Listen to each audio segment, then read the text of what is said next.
Hello, ladies and gentlemen, and welcome back for some more BAND-MAID. Now, we are going to be taking a look at Puzzle today. So, first of all, I do want to say, if you're watching on Patreon, thank you for the support. So, if you are on the Patreon, massive thank you. Love the support. You guys are amazing. Enjoy the content. If you don't know what I'm talking about, quick rundown of all that stuff. $1 a month gets you early access to a lot of these videos. So this one hits the Patreon early for $1. You get in on it, and then you don't have to wait until next week to see the reaction. So. Second of all, if you're on the cover charge tier, you do have exclusive content coming your way that's just exclusive to the Patreon. So I have mentioned that the acoustic version of Puzzle, of Puzzle and Anemone, so the two reactions that are on YouTube right now, are going to stay on YouTube. And the reaction to these songs acoustic live is going to be exclusive to the $3.50 a month Patreon tier, because I wrestle with myself about this a little bit. But if you're on the Patreon, you should have something. You should have something a little special, little extra for the support that you're showing me, because you're extra special to me. So you guys on the Patreon at the cover charge tier, the $3.50 a month, you get these bonus exclusive content. So if you're on the $1 tier, you get access to early access to a lot of these videos. So lots of ways to support your favorite creator, ladies and gentlemen. But I think that's gonna do it for the flagrant self-promotion right at the beginning of the video.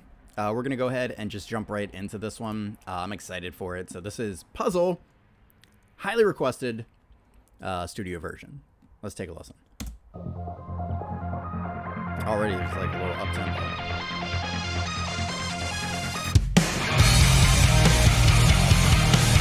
Oh, Lisa.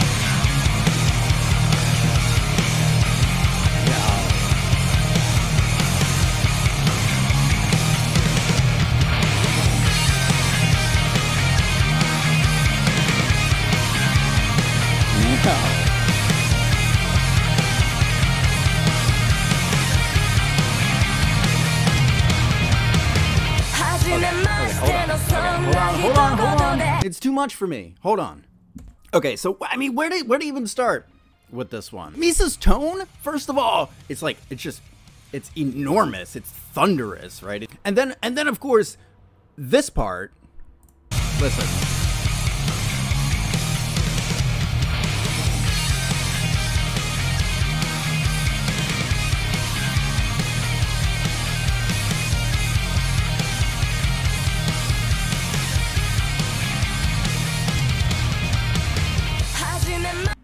Konami's guitar work on here, the more I listen to, especially the studio stuff from her, the more I think I appreciate what she brings to the band. Correct me if I'm wrong, but doesn't she write a lot of she writes a lot of the stuff, right?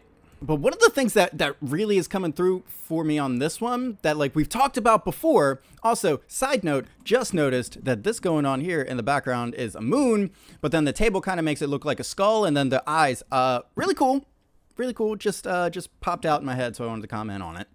Anyway, Konami, read a couple of comments, and I've noticed it myself, that her guitar work does seem to be a little bit lower down in the mix, but with this one, I found myself really listening for it.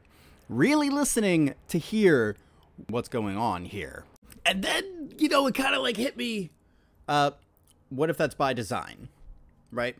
Because I'm interested in what's going on with the guitar work, but it's a little bit low. It's not right in your face. You really have to focus. You really have to pay attention. And so one of the byproducts of that is that you're also paying attention to what's going on in the rest of the song. And maybe that's one of the reasons why this band has as much success as it does, or maybe even can be as chaotic as they are, because there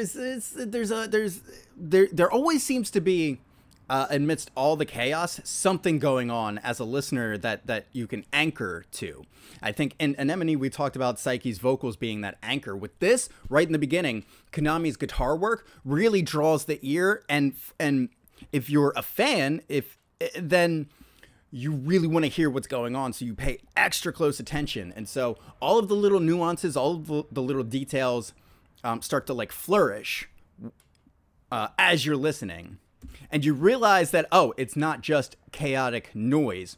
There's meaning to all of this whole thing. It's like puzzle pieces that all fits together. I'm so dumb. I'm so dumb. Are you proud of yourself for that? Are you proud of yourself for that one? A little bit, actually. A little bit. Anyway, I'm excited to dig into the actual meat of this song, because if Anemone taught me anything, it's that you have no idea what's going to happen in a BAND-MAID track. Like, I know we've talked about it before, but Anemone really caught me off guard with where they went and how they did it. So, let's see. Let's see what you do. Okay, let's bring these puzzle pieces together, okay? All right, here we go.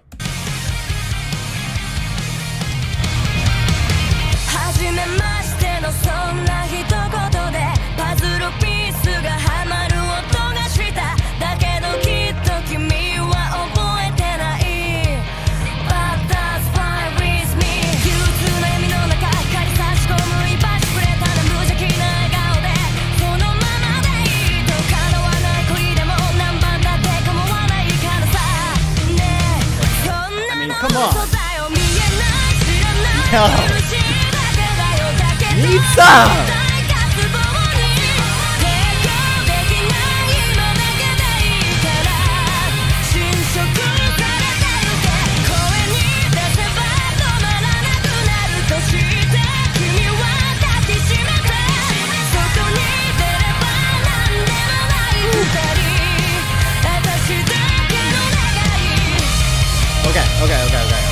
Okay. Stop.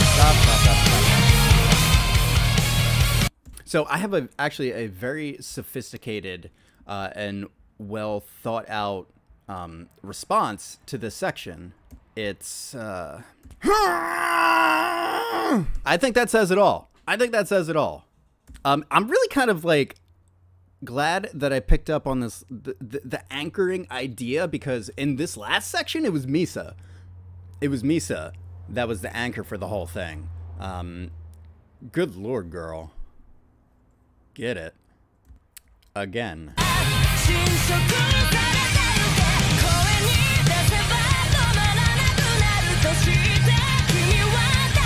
Oh, that's what it is. Her tone puts me in mind of Justin Chancellor's tone. It's got that from Tool, you know, my like personal favorite band. So I'm already, is this my favorite BAND-MAID song? It might be. There's so much happening in here that I love. But her tone, very, very Justin Chancellor like in its depth, and it's like he also has that very thunderous bass sound. So. And again, it's a little bit lower in the mix, so it's like you don't necessarily have to strain to hear it, but if you want to hear all the detail, you do have to pay attention. It's beautifully mixed for the studio stuff. Yeah. Continue.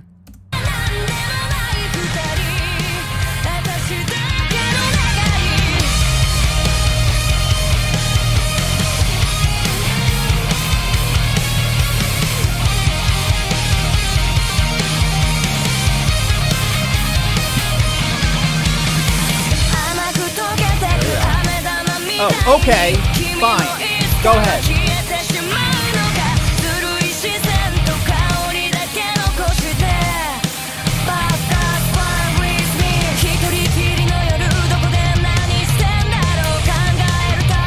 Dude! Stop!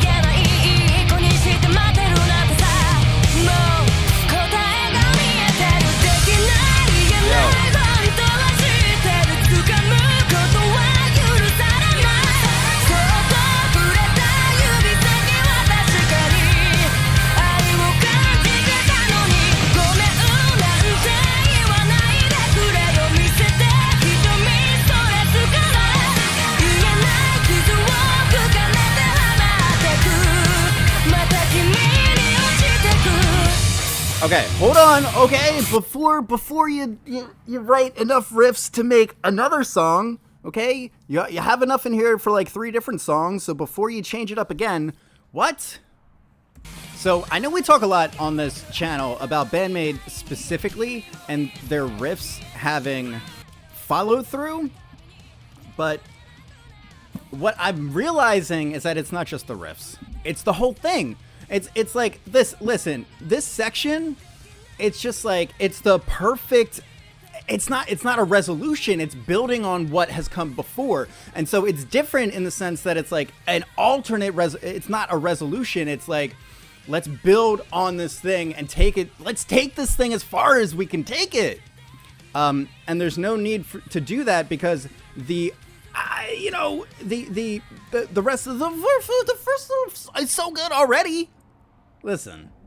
But it's like, that's the thing that is like, in my opinion, characteristic of somebody who actually has something that they need to get out, right? This isn't, the band isn't just like a way to make money or just like a cool art side project that they started in their free time and now it's taken off and they're like, oh, let's see what, no. There's something here with this band that they're really trying to dig out. And oh my God, just exceptional. Let's keep going.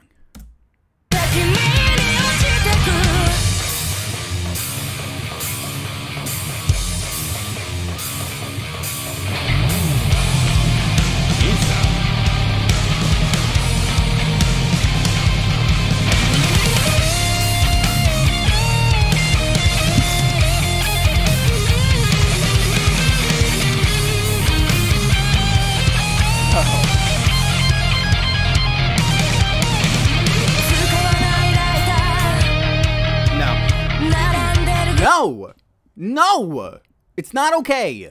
Okay? It's not okay. Again.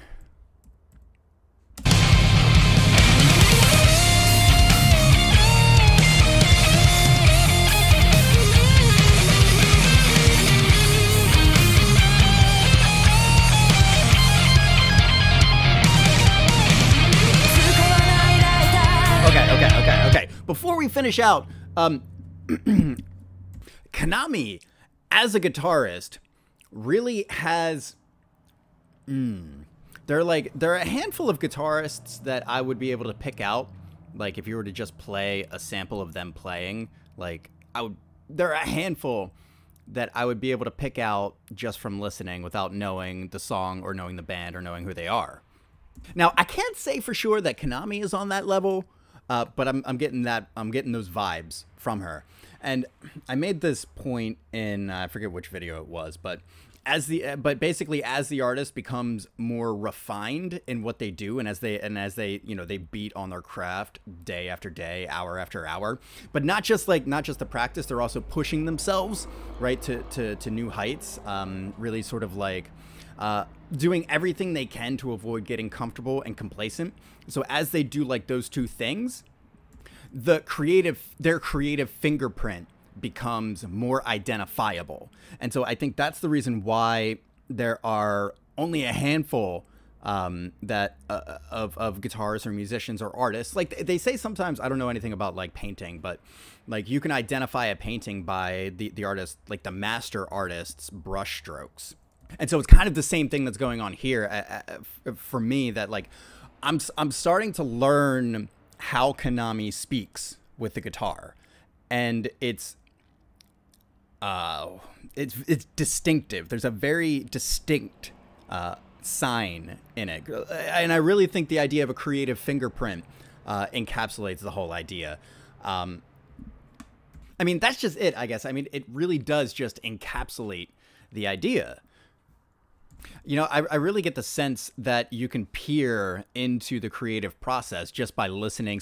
I mean, for me specifically, it's for Konami's guitar work, because there always seems to be, there's something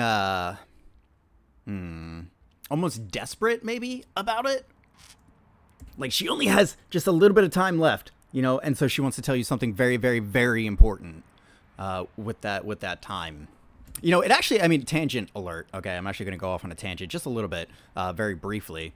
It does remind me, though, of this. There was this Alan Watts lecture where he was talking about, like, basically the creative process and how to get better at it. And he was like, look, if you want to be a writer, then, well, first of all, you have to write. Okay. But write for no audience. Don't write for an audience, because if you write for an audience, then your own creative inspiration basically is going to be hijacked. Okay. So instead of that, write like you're hanging off the edge of a cliff and you only have maybe a minute left. And so what is the thing that you want to get out? What is it? And that's how you bring yourself to this elevated level of like a creative expression and articulation. You know, putting pressure on yourself is very important, but in a measured way, right? You can break yourself pretty easy if you put too much pressure on yourself. But especially with like the creative endeavors, if you don't put pressure on yourself, like nobody else really is going to, and you end up just stagnating and never really progressing. So to me, it really feels like Konami has found this balance. She's found this like this cliff, right, that she's hanging off of, and she's desperately getting out these really expressive and unique musical phrases. And for me, like, I always find myself in reverence when I'm in the presence of authenticity, right? And that's what this is. It's authentic Konami. There's no filler. There's no placating to an audience. There's no, oh, we have to maintain this image. This is who she is. And instead of telling you with words, she's using the guitar to express herself and give you a clear, you know, window into her soul. Maybe a little flowery on the analysis there, but I think it stands. All right. And go.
Okay. So I mean, definitely at the end there, the whole, you know how I appreciate my contrast, ladies and gentlemen. But the build up at the end there, and then Psyche's just the two beats of acapella. Just everything was just so perfectly constructed to bring the song to a natural conclusion. Just like, I don't know. Legitimately, probably my favorite BAND-MAID'S song so far. Absolutely incredible. I cannot wait to hear the acoustic version. Well, ladies and gentlemen, there you have it. BAND-MAID Puzzle. That's going to do it for me from this one. I hope you did enjoy it. If you did, please consider subscribing to the channel. I know a lot of you aren't subscribed, but that's okay. Drop a comment if you have suggestions at john.reacts in the comments so I know how to filter.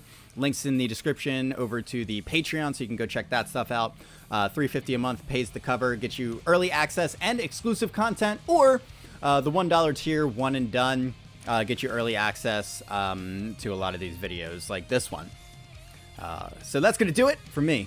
I'm going to get out of here. You guys enjoy the rest of your day.